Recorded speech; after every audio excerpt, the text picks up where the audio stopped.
Special క్రిస్పీగా ఉండే chicken పకోడీని అయితే నా స్టైల్లో అయితే నేను ప్రిపేర్ చేస్తున్నాను. చూడండి దీంట్లోకి అయితే ఇంగ్రీడియంట్స్ నేనైతే ఏమేమి కలుపుతానో ఒకసారి చూడండి. పసుపు, కొంచెం సాల్ట్, కొంచెం కారం, కొంచెం అల్లం వెల్లుల్లి పేస్ట్, కొంచెం కొత్తిమీర, కొంచెం కరివేపాకు,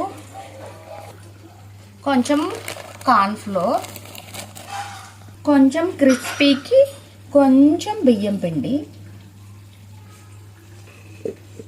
కొంచెం టేస్ట్కి అయితే కొంచెం శనగపిండి, కొంచెం కలిపేసిన తర్వాత కొంచెం ఫ్లేవర్ కోసం అయితే కొంచెం చికెన్ మసాలా కలుపుకోవడం అయిపోయిన తర్వాత ఒక హాఫ్ చెక్క నిమ్మకాయని అయితే పిండేసుకుని ఇంకా పకోడీలను అయితే వేసేసుకోండి. ఆయిల్లో ఇంకా ప్రిపేర్ చేసేసుకోండి. కలుపుకోవడం ప్రాసెస్ అంతా చూసారు కదా. ఇంకా ఆయిల్ అయితే కాలిపోయింది అనమాట. ఇంకా పకోడీలను అయితే వేసేద్దాం. చాలా క్రిస్పీగా అయితే వస్తాయి అన్నమాట.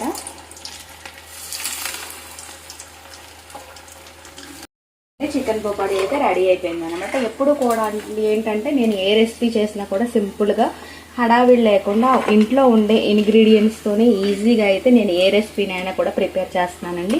మీరైతే మన ఛానల్ని అయితే ఫాలో అవ్వండి. మన ఇంటి మాటలు యూట్యూబ్ ఛానల్ని లైక్ చేయండి, షేర్ చేయండి, సబ్స్క్రైబ్ చేయండి. యూట్యూబ్ అండ్ ఇన్స్టాగ్రామ్లో నన్ను అయితే సపోర్ట్ చేయండి.